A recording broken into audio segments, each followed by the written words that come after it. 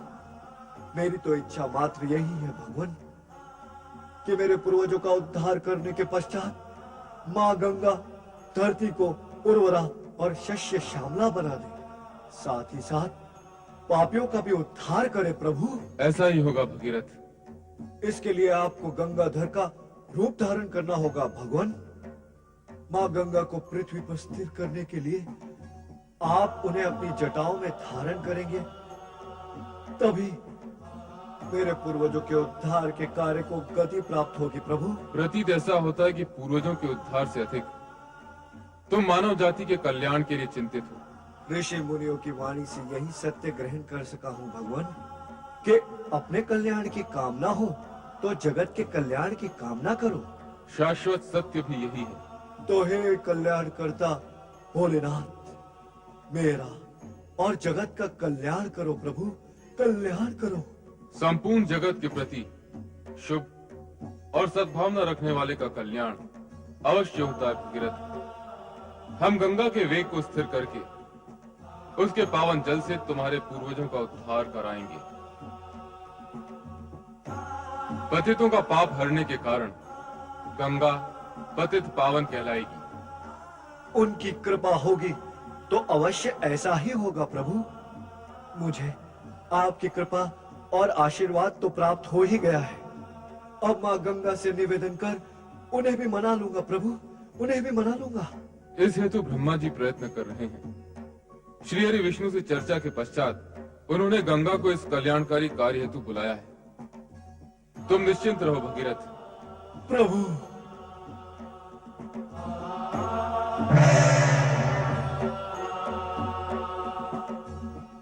ओम नमः शिवाय, ओम नमः शिवाय, ओम नमः शिवाय।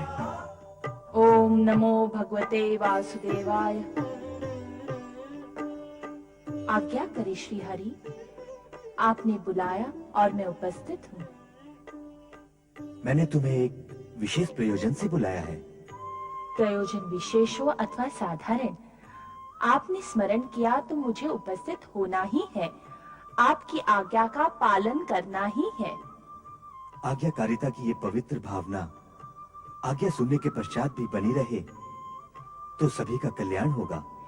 मेरे प्रति क्या आपको शंका है जगदीश्वर? क्या मैं आपकी आज्ञा की अवज्ञा कर सकती हूँ? तुम्हें पृथ्वी पर जाना होगा गंगा। बस यही है आपकी आज्ञा? इसी हेतु से आप विचार कर रहे थे? पृथ्वी पर तो सभी देवगण आते जाते रहते हैं, स्वयं आप भी तो मानव रूप धारण करने के लिए लालायित रहते हैं। हाँ रहता हूँ, परंतु इस समय तुम्हें वहाँ एक विशेष प्रयोजन से भेजा जा रहा है। ये तो और भी प्रसन्नता का विषय है कि आप मुझे पृथ्वी पर किसी विशेष प्रयोजन से भेज रहे हैं। मैं आपकी आज्ञा का पालन करूंगी, पृथ्वी पर जाऊंगी, उद्देश्य पूर्ण होते ही लौट आऊंगी। नहीं नहीं गंगा, वहाँ जाकर पुनः यहाँ लौटने की संभावना और प्रावधान तुम्हारे लिए नहीं है। पुनः यहाँ लौटने की संभावना नहीं है, अर्थात मुझे सदा के लिए पृथ्वी पर वास करना होगा। आप मुझे अपने चरणों से सदा सदा के लिए वंचित करना चाहते हैं? मैं आपके श्री चरणों से वंचित हो जाऊं? क्यों? क्या अपराध किया है मैंने? किस अपराध का दंड आप मुझे देने के लिए इच्छुक हैं? शांत हो जाओ गंगा, शांत हो जाओ। शांति का बीज मेरे अंदर डालकर आप मुझे कैसे शांत कर पाएंगे? पृथ्वी पर सदा सदा वास करने की आपकी आज्ञा मेरे लिए शांति का नहीं, अशांति का कारण है जगदीश्वर। हमें विश्वास है गंगा कि स्थिति का पूर्ण ज्ञान हो जाने के पश्चात तुम अवश्य शांत हो जाओगी। अपने निराधार विश्वास को भ्रम का आधार देने की चेष्टा न करे जगदीश्वर। सदा सदा धरती पर वास करने की कल्पना मात्र से मेरा रोम रोम कांप रहा है। रोम तो अपराधियों का कांपता है गंगा। जगदीश्वर, कृपा करके आप मुझे मेरा वो अपराध बताइए जिसके दंड स्वरूप आप सदा सदा के लिए मुझे पृथ्वी लोक भेज देना चाहते हैं। गंगा, तुम ब्रह्ममय हो, इसलिए पृथ्वी पर जाने को दंडमान बैठी हो। पृथ्वी पर जाना और वहां के प्राणियों के सुख दुख में भागीदार होना दंड नहीं, पुरस्कार है।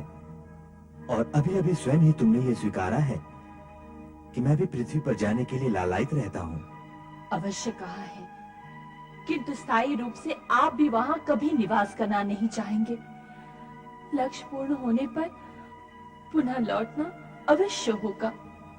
यदि लौट कर आना है तो मुझे जाने में कोई आपत्ति नहीं, परंतु सदा सदा के लिए। तुम अकारण ही अशांत और उत्तेजित हो रही हो गंगे। वहां जाने का प्रयोजन ज्ञात होने के पश्चात तुम्हारी विचारधारा की दिशा पलट जाएगी। क्या ये भी आपका विश्वास है? यदि है तो कहिए, वह आपका प्रयोजन जिसे धरती पर जाकर मुझे पूर्ण करना है। तो सुनो, एक दिन राजा सगर के 1000 पुत्र अश्वमेघ यज्ञ के घोड़े की सुरक्षा करते हुए दिग्विजय के लिए राज्य में भ्रमण कर रहे थे। तब राजा इंद्र ने उनका घोड़ा चुराकर कपिल मुनि के आश्रम में बांध दिया।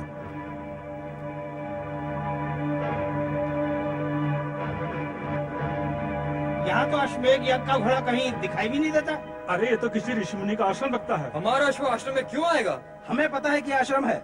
अश्व का कैसे ज्ञान होगा कि आश्रम है? वो तो कहीं भी जा सकता है। चलो आओ और कहीं ढूंढते हैं। चलो चलो चलो। हाँ चलो। वो देखो, सामने मुनि बैठे हुए हैं, तप और ध्यान में डूबे हुए। चलो चलकर उनसे पूछते हैं अश्व के विषय में। मुनिवर, आपने हमारे अश्वमेघ यज्ञ का घोड़ा देखा है? मुनि श्रेष्ठ, हम सगर पुत्र हैं। हमारे महाराज राजा सगर ने अश्वमेघ यज्ञ का आयोजन किया है। क्या आपने हमारा अश्व देखा है? ऋषि मुनि ऐसे अहंकारी होते हैं क्या? ये कैसा मुनि है जो हमारी बात सुनते ही नहीं? ये हमारा घोर अपमान है। यदि ये मुनि हैं, तो हम भी राजा सगर के पुत्र हैं। हमारी भी कोई प्रतिष्ठा है।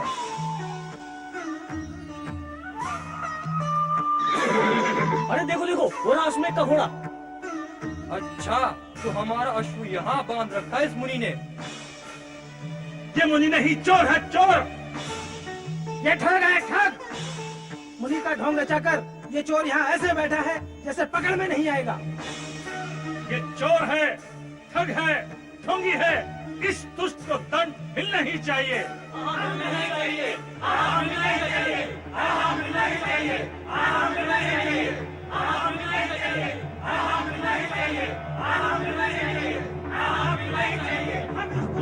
अवश्य देंगे।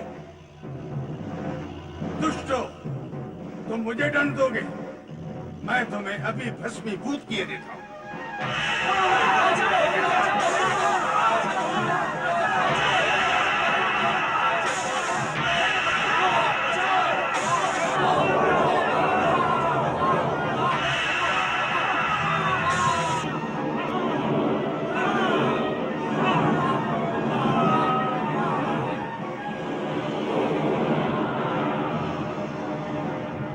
गंगा, ये एक अत्यंत दुखदायी प्रश्न है कि राजा सगर ने अपने पुत्रों के उद्धार के लिए तपस्या करने का निश्चय किया और अपने पौत्र अंशुमान को यह आदेश दिया कि जब तक मां गंगा पृथ्वी पर प्रकट होकर हमारे पौत्रों का उद्धार न करें, तब तक ये तपस्या का कार्यक्रम चलता रहे। राजा सगर ने दिया ये आदेश? हाँ, तुम्हारी तपस्या में सगर, अंशुमान और राजा दिलीप ने भी इस कठिन कार्य में अपने प्राण समर्पित कर दिए। पितामह का आदेश और पूर्वजों का उद्धार करने के लिए भगीरथ ने अपनी कठोर तपस्या का प्रयत्न त्यागा नहीं। श्राप देने के पश्चात यही एक उपाय है उनके उद्धार का। समझी जगदीश्वर, समझी। भगीरथ के पूर्वजों के पाप की कालिख मुझे अपने तन से लगानी है। कुकर्म तो उन्होंने किए, उसकी पीड़ा वे भुगत रहे हैं, किंतु किस कारण आपने भगीरथ और कपिल मुनि ने ये व्यवस्था तय की कि मेरे इस स्पर्श से उनका उद्धार होगा? इसे विधि का विधान मानो गंगे। मान लेती हूँ और इससे उनका उद्धार हो भी गया तो मेरा क्या होगा? मैं यहाँ से उज्जवल रूप लेकर जाऊं और पाप की कुरूपता लेकर लौटूं? मैं तो भूल ही गई थी आपने मेरे लिए लौटने का प्रावधान रखा ही नहीं। अपनी शक्ति और सामर्थ्य का इतना कम मूल्यांकन क्यों कर रही हो गंगा? क्या आकाशवासी गंगा की उज्ज्वलता का पक्ष इतना दुर्बल है कि पृथ्वीवासियों का पाप मिटाने से कलंकित और कुरूप हो जाएगा? उज्ज्वलता तो नष्ट होती ही है जगदीश्वर। क्या किसी का उद्धार करने से शक्ति और उज्ज्वलता नष्ट होती है? नहीं गंगा, नहीं। किसी का हित, कल्याण और उद्धार करने से शक्ति और उज्ज्वलता नष्ट नहीं होती, अपितु और अधिक बढ़ती है। चाहो तो प्रयोग करके देख लो। वैसे देवगण तो सदा से इसका प्रयोग करते आ रहे हैं। जो कुछ आप कह रहे हैं मैं उसे ही सत्य मानती हूँ। पृथ्वी पर जाकर भगीरथ के पूर्वजों को अपना स्पर्श देकर उनका उद्धार करके लौट आती हूँ। आपका प्रयोजन सिद्ध हो जाएगा, आज्ञा पालन करने का मेरा कार्य भी पूर्ण हो जाएगा। किंतु फिर मुझे धरती पर स्थायी वास करने के लिए ना कहे जगदीश्वर, ना कहे। गंगा, तुम अपने कल्याणकारी स्वरूप को पहचान क्यों नहीं रही हो? तुम्हारा गौरव आकाश स्वर्ग में वास करने से नहीं, पृथ्वीवासी होने में है। क्या पृथ्वी पर वास करने से पृथ्वी का कल्याण होगा? संपूर्ण देवगण और स्वयं मैं इस सत्य को स्वीकार करते हैं कि धरती पर बढ़ती तामसिकता और आसुरी भाव यदि इसी गति से बढ़ते रहे तो धरती पर जीवन दूभर हो जाएगा। वहां सात्विकता और दिव्यता का प्रचार प्रसार करने और पापियों के प्रायश्चित करने की व्यवस्था करना आवश्यक हो गया है। तो इसमें मैं क्या कर सकूंगी? धरती वासियों का तुम्हारे स्पर्श से उद्धार होगा। तुम पापियों को तारोगी, उनको नया जीवन दोगी। पापियों का उद्धार करने के लिए आपने मुझे ही क्यों चुना जगदीश्वर? मेरे अतिरिक्त क्या कोई अन्य देवता ये कार्य नहीं कर सकता? निसंदेह अन्य कोई नहीं कर सकता। पाप का नाश करने की सामर्थ्य जो तुम्हें प्राप्त है अन्य किसी को प्राप्त नहीं। भागीरथ के पूर्वजों का उद्धार करना तो तुम्हारे कार्य व उद्देश्य की भूमिका मात्र है। तुम्हारा मूल उद्देश्य तो धरती को उपजाऊ करना और युगों युगों से पापी जनों के भीतर बैठी पाप की अग्नि को शांत करना है। फिर उससे क्या होगा जगदीश्वर? तुम्हारी इस कल्याणकारी भावना की महानता से प्रभावित होकर जन जन तुम्हें माता के सम्मान से सम्मानित करेगा। माता का स्वरूप धारण करने पर वात्सल्य भाव से पापी पुत्रों का पाप हरण कर लोगी।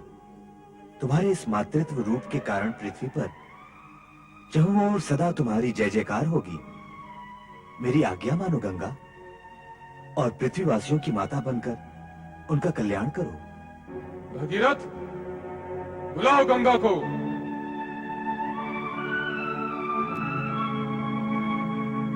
हे मां गंगे,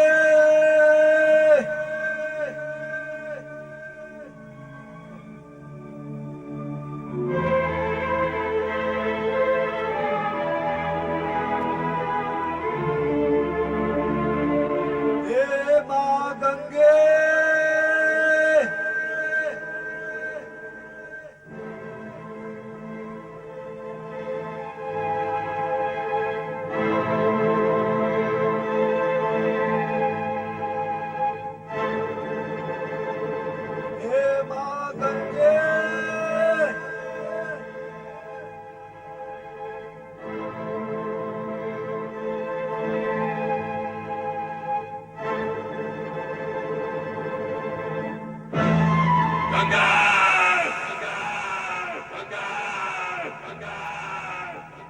हे मां गंगे।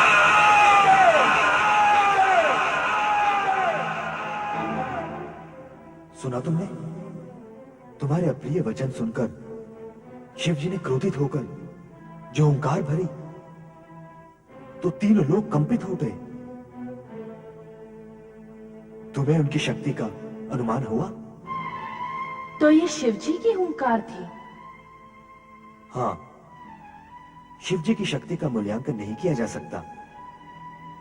वे साक्षात शक्ति हैं। तो अवश्य ही वे मेरी वेग की तीव्रता को सहन कर सकेंगे। अवश्य। मुझे पृथ्वी पर कब जाना होगा प्रभु? शुभ और कल्याणकारी कार्य में विलंब क्यों? तुम्हें तुरंत पृथ्वी की ओर प्रस्थान करना चाहिए। आज्ञा दे जगदीश्वर। गंगा! गंगा! गंगा! गंगा!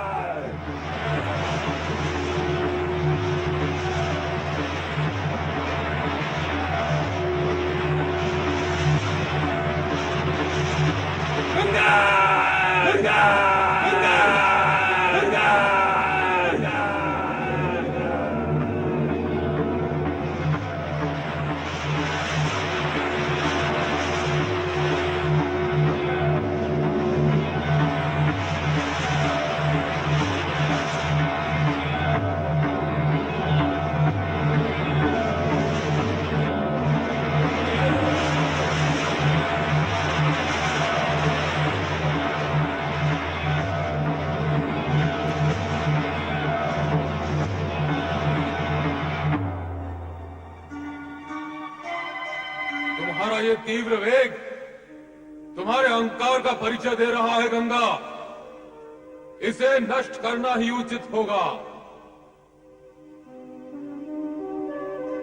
अपनी शक्ति और वेग के अभिमान में अपना उद्देश्य भी भूल गई, तो अब पड़ी रहो सदा सदा के लिए मेरी जटाओं में। अभिमान टूटे तब तक वहीं विश्राम करो। वो कैसे होगा देवेश्वर? मेरा अभिमान तो तब नष्ट होता जब मैं आपके चरणों में गिरती अथवा गिरूं। देवेश्वर, मैं तो आपके मस्तक पर विराजमान हूँ। मेरे तो गर्भ में वृद्धि हुई है। ये क्या अनर्थ हो गया भोलेनाथ? ये क्या अनर्थ हो गया? आपने तो माँ गंगा को अपनी जटाओं में बांध लिया। उन्हें धरती पर प्रवाहित करे प्रभु, उन्हें धरती पर प्रवाहित करे। नहीं भगीरथ नहीं, जब तक गंगा का अभिमान नहीं टूटता ये संभव नहीं। कैसा अभिमान भगवान, कैसा अभिमान? देखा नहीं तुमने? गंगा अपने प्रबल वेग और प्रवाह में हमें भी प्रवाहित करना चाहती थी। उसे अभिमान है कि जगत में कोई भी उसके प्रबल वेग के सामने टिक नहीं सकता। अभिमानी का अभिमान जगत के लिए विनाशकारी सिद्ध होता है। अतः गंगा का अभिमान टूटना अत्यंत आवश्यक है। किंतु देवादिदेव, माँ गंगा जिस कार्य व उद्देश्य से पृथ्वी पर आई है उसका क्या होगा प्रभु? वे जगत का कल्याण और उद्धार कैसे करेंगी भगवान, कैसे करेंगी? भगीरथ, तुमने कभी सुना, देखा अथवा जाना कि किसी अहंकारी और अभिमानी ने किसी का उद्धार अथवा कल्याण किया है? निरंकारी और निराभिमानी ही हित और कल्याण करने की सामर्थ्य रखते हैं। ये कार्य गंगा के वश में नहीं, वो तो अभिमानी है। पर देवादिदेव, जब तक माँ गंगा आपकी जटाओं से बाहर नहीं आ जाएंगी तब तक ये कैसे ज्ञात होगा प्रभु कि उनका अभिमान भंग हो चुका है? अधिक तर्क करने की आवश्यकता नहीं भगीरथ। शिव भगीरथ के साथ अधिक तर्क वितर्क में नहीं पड़ना चाहते थे, क्योंकि उन्हें ज्ञात था कि गंगा अभिमानी है। उसके इसी अभिमान को खंडित करने हेतु भगवान शिव ने उसे अपनी जटाओं में बांध लिया। जन कल्याण के लिए ये आवश्यक भी था, किंतु मां गंगा के पृथ्वी पर अवतरित न होने से भगीरथ के साथ साथ परमपिता ब्रह्मा भी दुविधा में घिर गए। भगीरथ का उद्देश्य असफल होता देख इस समस्या के निराकरण हेतु ब्रह्मदेव श्री हरि विष्णु के समक्ष बैकुंठ में पधारे। क्या आपको लगता है कि देवादिदेव मेरे कहने से मान जाएंगे और गंगा को मुक्त कर देंगे? मेरा विश्वास तो यही कहता है श्री हरि कि गंगा आपके चरणों से विलग होकर अहंकारी हो गई। इसी कारण शिव जी ने उसे अपनी जटाओं में बांध लिया है। आप मुस्कुरा रहे हैं? आप तो जग के सृष्टा हैं और ये सत्य भी जानते हैं कि अहंकारी न तो किसी का उद्धार कर सकते हैं और न ही किसी का कल्याण। फिर भी गंगा को उद्धार कार्य के लिए पृथ्वी पर भेजा। पृथ्वी के लिए प्रस्थान तक गंगा में किंचित मात्र भी अहंकार नहीं था, किंतु शिवजी की जटाओं में पहुंचते पहुंचते उसका अहंकार जाग उठा। मेरे चरणों में वास करने वाली गंगा क्या अभिमानी हो सकती है? जो कुछ उसने किया और जिसका वो परिणाम भुगत रही है, उससे तो यही सिद्ध होता है कि उसने कुछ नहीं किया ब्रह्मदेव। मेरे चरणों से विलग होने के पश्चात और धरती के तल पर अवतरित होने से पूर्व शिव जी के मस्तक पर विराम करने का सौभाग्य और पूर्ण लाभ उठाने के लिए ललायित थी, ताकि पृथ्वीवासियों को पवित्र कर सके। गंगाधर और गंगेश्वर से गौरवान्वित होने वाले शिव जी के नाम में अपना योगदान करने के लिए उसने अहंकारी होने की लीला रचाई है। निरंकारी होकर ही तो कल्याणकारी हो सकती है। जिस सत्य का उद्घाटन आपने किया है उससे शिवजी तो परिचित नहीं है। चलिए उनके पास। हे शिव शंकर, हे भोलेनाथ, आपने तो मुझे वरदान भी दिया था और कृपा दान भी। फिर अब मैं आपकी अप्रसन्नता के कारण दुविधा में क्यों हूं भगवान? मुझ पर दया करो देवादिदेव, कृपा करो। ओम नमः शिवाय। ओम नमः शिवाय।